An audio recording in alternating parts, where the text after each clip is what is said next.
그래도 어쨌든 서울시장을 이제 연임 재선까지 이제 하시면서 그 경력들이 뭐 나중에 대선을 나가시든 무엇을 하시든 어쨌든 자산이 되셨을 텐데 서울시장직을 맡으시면서 가장 기억에 남는 일, 뭔가 내가 이것만큼은 정말 좀 뿌듯하다라고 생각하시는 일들이 있으신가요?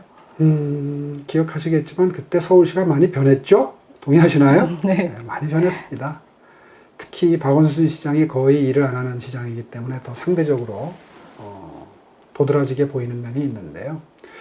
최근 들어서 제가 자부심을 느끼는 게 이 팬데믹, 코로나 사태 이후에 주말이면 엄청난 인파가 한강변과 그 주변의 둘레길에 몰립니다. 네. 20, 30대까지 이제 등산 문화, 트레킹 문화가 생기기 시작했죠.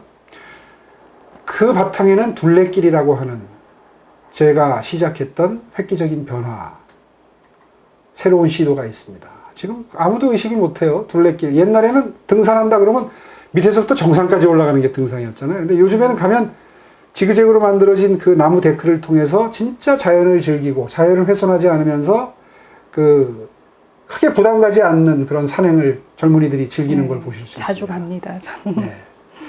그 사실 둘레길 제가 만들었거든요. 네. 물론 뭐 서울시내 전체를 완성하는 데는 몇 년이 걸려서 마지막 완공은 박원순 시장 때 됐지만 아마 거의 절반 이상의 둘레길이 제 임기 때 다 시작이 되고 준비가 됐을 거예요. 한강 레상스 마찬가지. 요즘에 한강변에 주말이면 발 디딜 틈이 없습니다. 여의도 자주 갑니다. 네. 그런 그 한강변의 자전거 길, 산책로의 분리부터 시작해서 자연환경을 만들고 요즘에 거기에 이제 텐트를 세우고 노는 네, 그 새로운 문화가 생겼어요. 네, 젊은이들. 네, 젊은이들이 아주 즐기고 있는데 자연을. 지금 와서 생각해보면 그때 서울시의 행정조직이나 이런 그 소프트웨어 측면에서도 뭐 청렴도가 획기적으로 개선된다거나 새로운 시도를 두려워하지 않는 업무 환경이 만들어졌다거나 이런 거에 굉장히 자부심을 가지고 있지만 120이라든가 저기 불편할 때 전화하는 전화번호 120 시스템, 다산 콜센터 그런 것도 굉장히 자부심이 느껴지는 그 소프트웨어 측면에서의 하드웨어가 아닌 소프트웨어 측면에서의 자부심을 가지는 부분이지만 요즘 들어서 몇 달 동안은 한강변, 서울 근처의 둘레길 이곳에 몰려드는 인파를 보면서 그때 그걸 정비해 놓지 않았으면 지금 어떻게 됐을까? 서울 시민들의 여가를 보내는 그 형태가 정말 그건 그 선제적인 투자가 바람직한 투자였다 하는 생각을 하게 됩니다. 저부터가 굉장히 만들어 놓으신 것을 굉장히 즐기는 사람인 것 같아요. 반면에 지금 이제 뒤이어서 시장 계속하고 있는 박원순 시장에 대해서는 어떻게 생각하십니까? 선배 시장 입장에서 후배 시장을 뭐 직설적으로 평가하는 건 사실 좀 자제를 하고 싶어서 그 언급을 좀 많이 줄여왔는데 아무리 보아도 후한 점수를 줄 수 있는 시장은 아니에요. 도시라고 하는 것이 도시민들의 삶의 질을 끌어올리는데 굉장한 투자가 이루어지는 자리입니다. 그런데 지난 한 10년을 돌이켜 보십시오. 정말 운이 좋아서 삼성까지 가긴 갔지만 여러 가지 정치적인 상황이나 이런 것들이 그 삼성을 허락한 측면이 있는데요. 아마 시민 삶의 질을 끌어올린 측면에서 보면 후한 평가를 받기는 힘든 시장이 아니었나 그런 생각을 합니다. 전임자가 했던 것들을 계속 업그레이드를 해야죠. 이게 누구 작품이든 간에 누가 시작했든 간에 그 평가를 떠나서 도시라는 건 끊임없이 재투자를 통해서 업그레이드를 하지 않으면 어느 순간 낙후되는 겁니다. 근데 재투자를 끊임없이 해야 되고 유지관리를 해야 되는 데 대해서도 인색한 그런 모습을 보면서 이분은 진심으로 시민들의 삶의 질이나 행복 이런 거에 이분이 관심이 있나?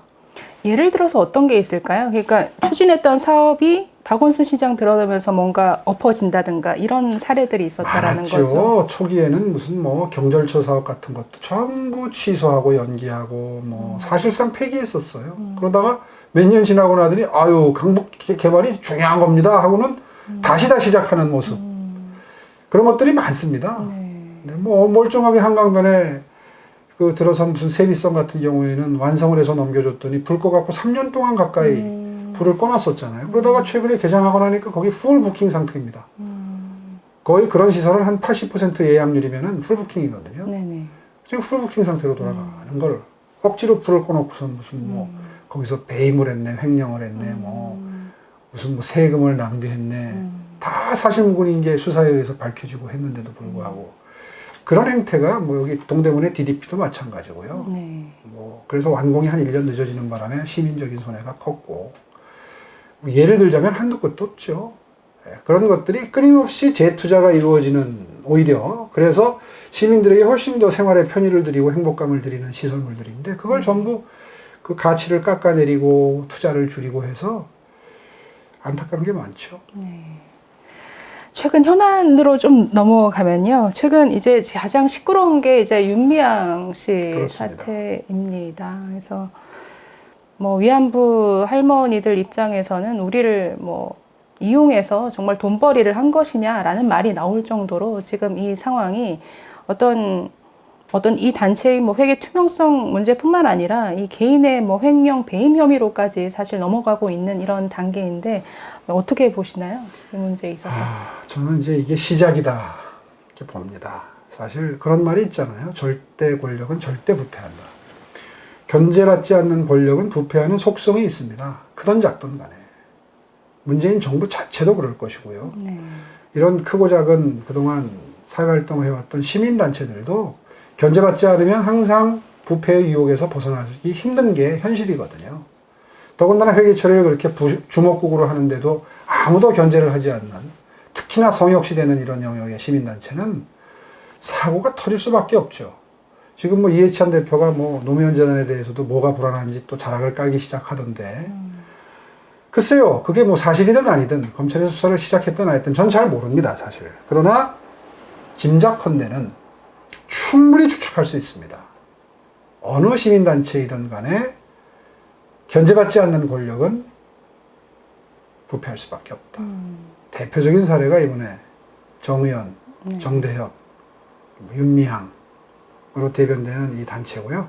이 단체 하나뿐만 아니라 이 단체가 뭐 아까도 잠깐 말씀을 드렸습니다만 결국 대신련이라고 하는 아주 극단적인 좌파 단체에 어떤 장학금까지 지급하는 그 할머님들 위한다는 명분으로 모금했던 금액을 할머님들의 뜻에 반해서 그 제가 기억하기에는 김복동 할머니가 돌아가시기 전에 일본의 그 제1 한국인 단체 그 학생들에게 장학금을 지급하고 싶다라는 의사를 분명히 밝혔음에도 불구하고 이거를 자기들이 자의적으로 확대 해석해서 국내의 시민단체 활동가의 자제들에게 그 돈을 나누어주는 이런 도덕 불감증도 발견이 됐고 더군다나 그런 것들이 이제 이 자양분이 돼서 좌파 단체들이 기생을 하고 좌파 단체들이 그 연명을 하고 또 세를 확대하는 이런 그 어떤 미천으로 쓰이는 일도 우리가 이제 이번에 속속 확인을 하고 있습니다.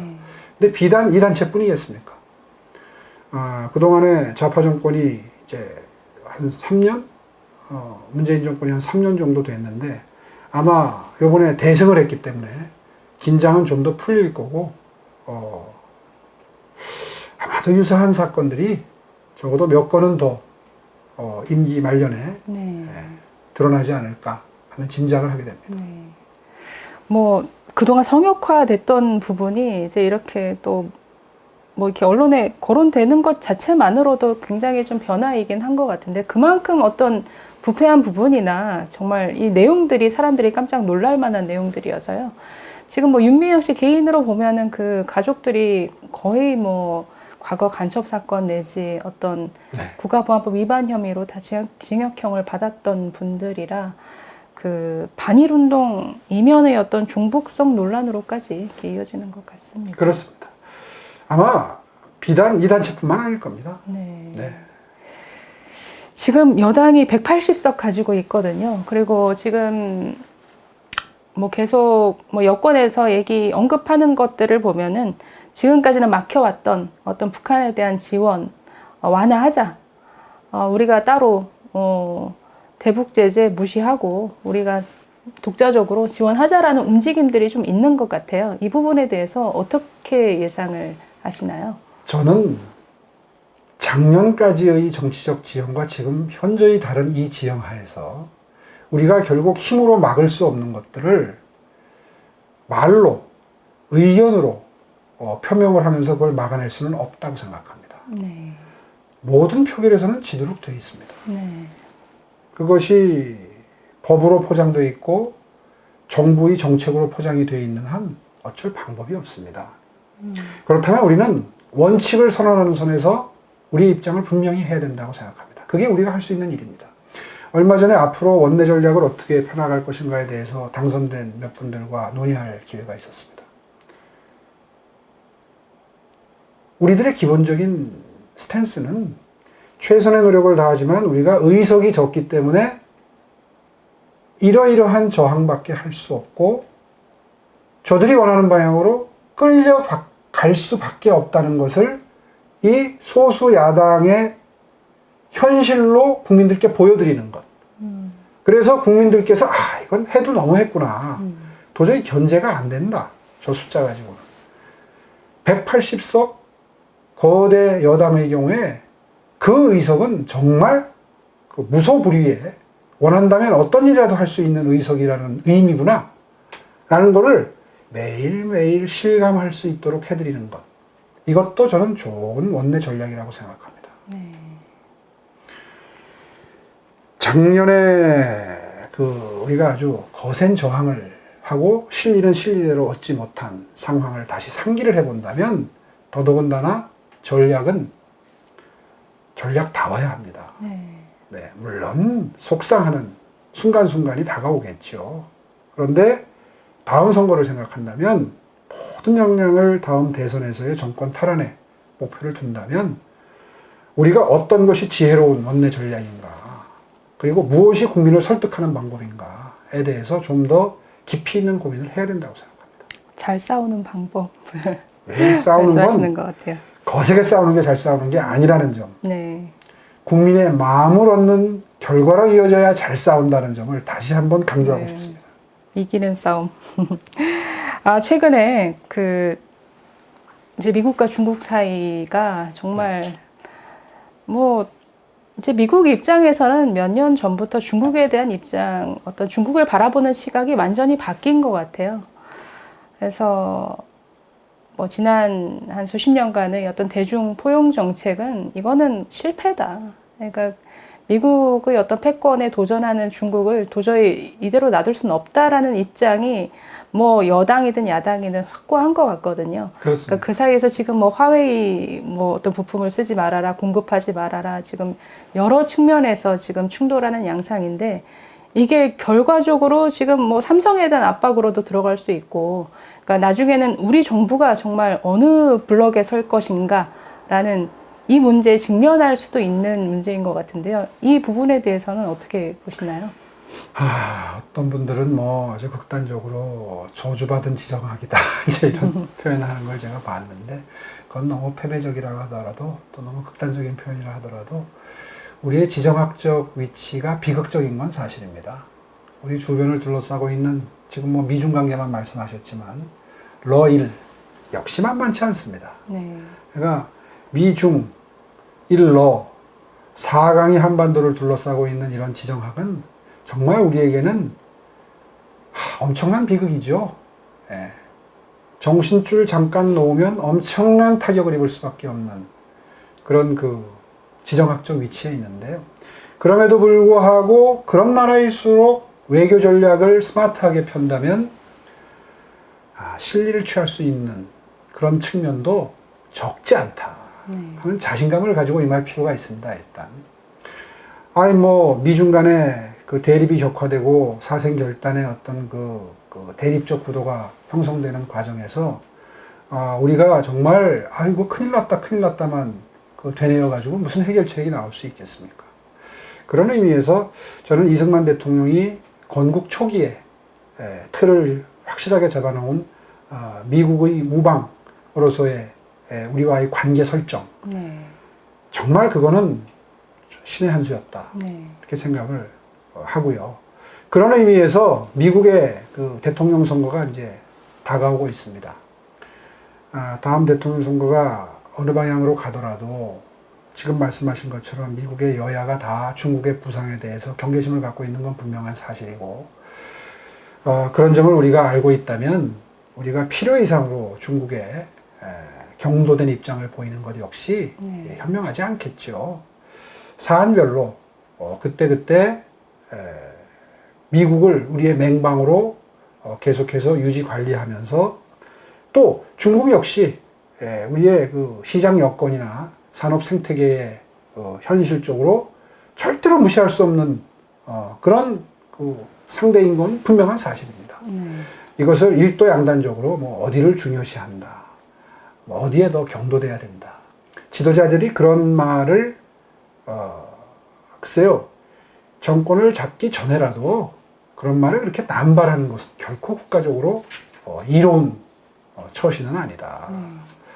둘 다 중요하고 둘 다 함께 갈 수 있는 데까지 간다 정도의 원론을 표명을 해놓고 그때그때 상황에 맞추어서 최대한 실리를 취할 수 있는, 그러나 줄기는 잡아가는, 큰 틀에서의 줄기는 제대로 잡아가는 그러한 현명하고 지혜로운 외교, 이게 사실은 우리의 장점이 될 수 있어야 합니다. 그런 것들을 지나치게 이념화한다든가 교조화한다든가 이렇게 하는 것이 오히려 국가를 경영함에 있어서 손해를 초래할 수 있는 가능성도 있는 거거든요.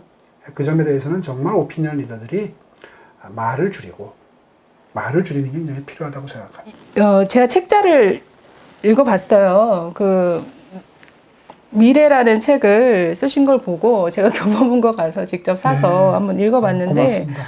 내용이 참 저는 되게 공부가 되고 좋더라고요. 워낙에 뭐 북핵 문제부터 외교, 안보, 뭐 복지, 굉장히 여러 분야를 다루고 있어서 이 책 자체가 굉장히 공부가 된다라는 생각이 들었었거든요. 고맙습니다. 어떤 분이 그런 표현을 하더라고요. 이거 정치인이 정치적인 어떤 이벤트를 앞두고 낸 책이 아니면 훨씬 많이 팔리고 많이 참조됐을 책이다. 네. 그런 얘기를 하는 걸 듣고 한참 웃었는데요.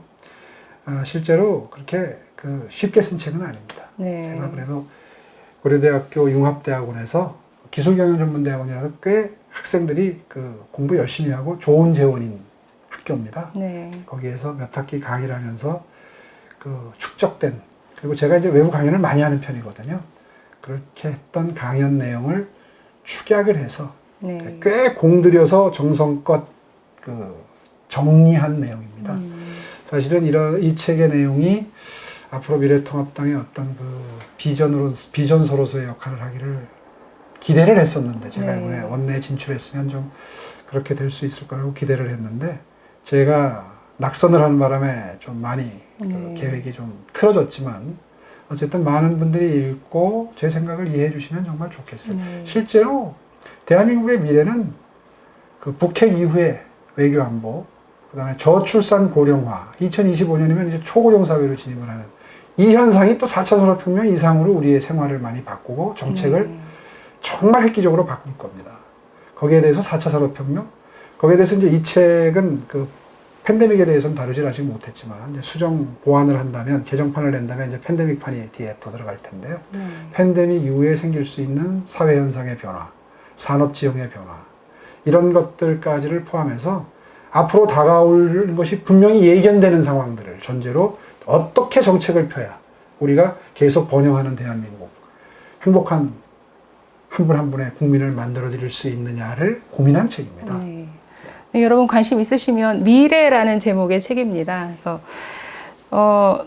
이게 뭐 미래 부분에 대해서도 굉장히 많이 언급하셨는데, 저는 의외로 또 북핵과 관련된 문제에 있어서도 굉장히 냉정하게 다각도로 평가를 해 놓으셔가지고 이 부분도 굉장히 많이 공부가 됐습니다. 네, 오늘은 그 부분에 대해서 별로 질문이 없으셔서 제가 그 부분에 대해서는 설명드릴 기회가 없었지만, 가장 심혈을 기울였고 가장 고민을 해서, 외교 안보에 관해서는 말을 참 조심해야 되거든요. 이게 한 번 쓰면 남아요. 그리고 혹시 나중에 무슨 토론이 벌어지거나 이제 큰 정치적인 이벤트가 벌어졌을 때 이제 발목을 잡을 수도 있는 상황이기 네. 때문에 참 말을 아껴야 되는 처짐에도 불구하고 이전만큼은 좀 국민적인 공감대가 형성됐으면 좋겠다 하는 것들을 정리해서 썼습니다. 네. 잘 새겨서 봐주십시오. 이게 솔직하게 못 쓴 부분도 있고요. 나중에 대비해서 그런 부분도 감안해서 봐주시면 좋겠습니다. 좀 개인적인 얘기로 넘어가서 아니 저는 깜짝 놀랐는데 벌써 할아버지가 되셨더라고요. 네, 그렇습니다. 손주가 저희 오세훈 TV에 올리신 영상을 보니까 손주가 등장하는 걸 보고 네. 깜짝 놀랐습니다. 네, 이번에 아까도 말씀드렸지만 우리 지역은 호남 인구 비중도 높지만 30, 40대 인구 비중이 딴 데 비해서 상대적으로 굉장히 높습니다. 그분들이 대부분 민주당 지지 성향이거든요. 그래서 그분들 마음을 얻기 위해서 아이 키우기 좋은 광진이라는 이제 큰 공약 모토를 내걸었는데 거기서 많은 인사이트를 얻은 게 저희 손자를 키우는 제 딸의 모습을 보면서 많은 인사이트를 얻었습니다. 젊은 부모들이 이런 걸 이렇게 목말라하고 불편해하고 절실해하는구나 라는 걸 많이 알 수 있었고 그걸 공약으로 만들었거든요. 그러다 보니까 손자 이야기를 토론 때 안 할 수가 없고 그러다 보니까 내친 김에 그 손자를 보고 만든 정책이라 이제 이런 아예 고백을 하고 그리고 선거 공보물 표지도 손자와 함께 등장하고 사실은 선거 공보물 거리에 붙이는 거 있죠. 네. 그것도 손자랑 같이 나가려고 했는데 그건 법적으로 안 되더라고요. 후보만 얼굴을 낼 수 있더라고요. 포스터에. 그래서 포스터는 포기를 했고 법정 각종 홍보물 그다음에 플래카드 붙이는 거 있잖아요. 거기도 다 광진구에서는 저하고 손자가 같이 등장했습니다.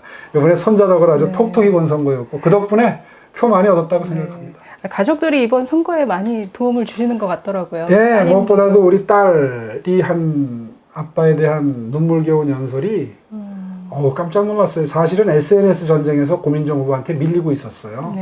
고민정 후보가 워낙 A급 전문가들을 투입을 해서 정말 우리 재원으로는 그걸 어떻게 감당할 수가 없는 그런 상황으로 갈 뻔했는데 제 큰딸이 우연히 전 그거 연설하는지도 몰랐는데 연설 중간에 가다가 깜짝 놀랐어요.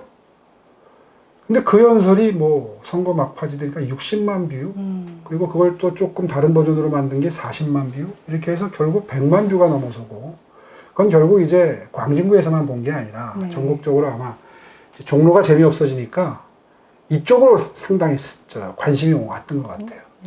그 과정에서 제 딸 사위 또 그러다 보니까 또 둘째 딸 또 그 사위 저희 아내까지 이렇게 해서 가족들이 정말 큰 힘이 돼줬습니다.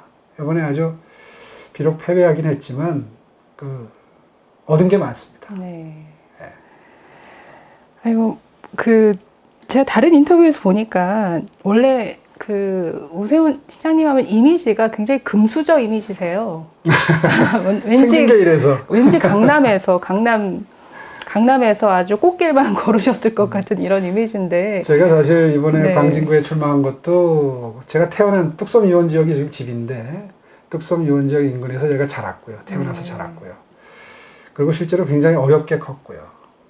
들으시면 지금이야 다 아파트촌으로 변했지만 무슨 삼양동 옛날에 완전 판자촌이거든요. 또 종암동의 가장 오래된 아파트 서민 아파트 중에 서민 아파트인데 그건 엘리베이터도 없고 물론 연탄불 때는 그런 낙후된 아파트 거기가 사실 우리 집을 가진 게 우리 아버님 소유의 집을 가진 게 제가 대학원 들어갔을 때였습니다. 그 전까지는 학비 걱정을 할 정도였고 그런데 이제 저에 대해서 만들어진 그 선입견 이미지가 아직도 그대로 가고 있어요. 어머니께서 굉장히 좀 고생하셨다고. 그래서 이번에 광진에 와서 제일 반가운 분들 만난 게 저희 어머님이 그 뚝섬에서 미용실을 해가지고 저를 가지셨을 때 이렇게 만삭이 되셨을 때도 파마를 하셨던 걸 기억하는 어르신들을 만나 뵀어요. 그분들이 아이고 오세훈이 너 뱃속에 있을 때부터 내가 자네를 알아. 내 만삭이 됐을 때 너희 어머님이 나 이 머리 말아주고 제가 어렸을 때 가지고 들던 그 장난감은요 롯드라 그러죠. 파마할 때 이렇게 가는 거. 많은 거. 그 뼈다귀처럼 생긴 거 있어요. 그게 제가 어렸을 때 갖고 놀던 선명한 그 기억이 있습니다.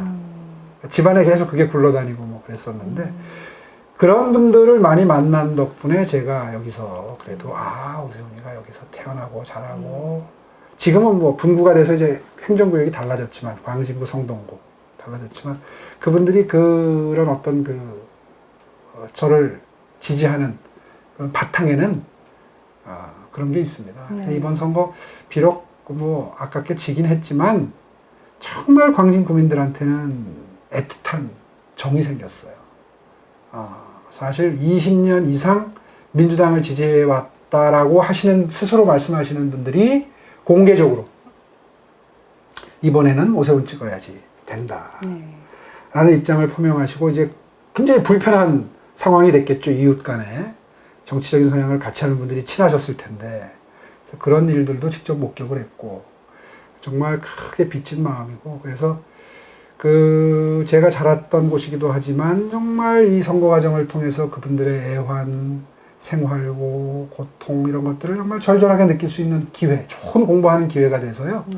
저는 이번에 선거에 비록 졌지만 많은 걸 자산으로 얻은 그런 저에게는 매우 가장 뜻깊은 선거였다.